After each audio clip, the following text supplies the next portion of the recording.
ladies and gentlemen. Kristine Simpson here with Young PR Pros, and we're now on day 3 of the CPRS 2013 conference, and I'm here with Ira Basen. So thank you for sitting down with me. My pleasure.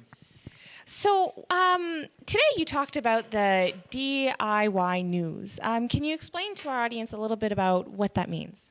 Well, I mean, DIY, obviously, do-it-yourself news, and I guess it's just a different way of saying what is conventionally known as owned media, which means that, you know, the premise being that every company now, every organization is also now a publishing company, is also now a media company, and that you can't wait around for, in the traditional way, for earned media to happen to you. You have to sort of take the initiative, and because of social media, you now have the ability to do that and the ability to distribute your content all over the world. So by do-it-yourself news, I just meant the idea that you can own the channel, and therefore you can create your own news channel.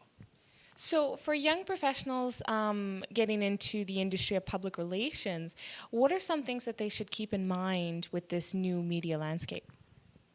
Well, I mean, I suppose, you know, the obvious things is you have to be able to have the skills to do these kinds of things, the technical skills and all of that. But I think, you know, the most important thing is to understand what some of the ethical challenges are, because once you sort of eliminate the gatekeeper, which is essentially what we're talking about when we're talking about owned media, we're eliminating the sort of traditional media gatekeeper. Then, as I said in my speech, you really have to sort of step up your game in terms of things like honesty and openness and transparency, because with great power comes great responsibility. And so I think that's the most important thing I think the young PR professionals should keep in mind. I mean, should, you know, really kind of pay attention to the ethics courses that they take, and not think that that's just something that you know, you need to deal with on occasion, but it has to be at the core of your practice. So one other thing that you said in your talk was that there's a little bit of a shift in attitude, and there seems to be less trust in media, in journalism. So what does this mean for a young PR professional? We come into the industry and we're taught that the press release is gold, and we're taught that we have to know how to properly write a press release, and then our bosses demand these media hits, so we have to get a hit. How do young professionals, how can we overcome this challenge? Well, you know, the traditional media is not going away. We're still very important, and earned media is still very important. I mean, getting a article in Globe and Mail is still a really good thing, you know, and it'll be a good thing for a very long time. My point is just that there are now other ways that you can, you know, that people will pay attention to you.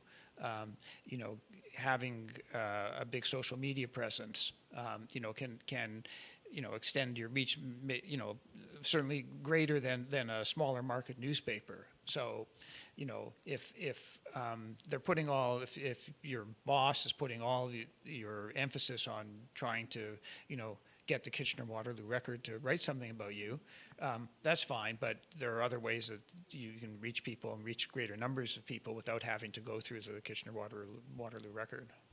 So another shift in attitude, I guess, that young professionals hope to see is getting rid of any sort of negative stereotype. One of the things that I wanted to do as part of the podcast here at the CPRS conference is answer the question, what can young professionals do as they enter the industry to get rid of any of this negative stereotype?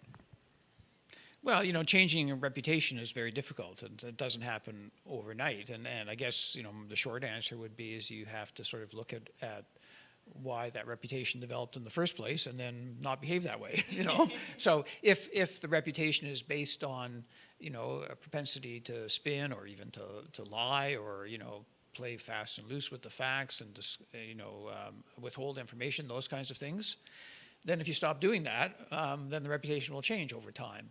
So, you know, the reputation, you can't be responsible for the reputation of the industry. All you can be responsible for is how you're perceived by the people that you deal with every day. And if you have a critical mass of people who are perceived as being, as you know, as practicing honest and ethical PR, then over time that image will change. I mean, there are people who argue that because PR is, persuasive communications. That's what it is. It's about advocacy. That by that definition, it will not be something that will be totally kind of about truth telling. I don't necessarily think that's true. I think you can have persuasive communications and do it in an ethical way. But that's sort of the root of what the problem is in terms of the reputation. Perfect. Well, thank you so much for sitting down with me. You're very welcome. Thank you.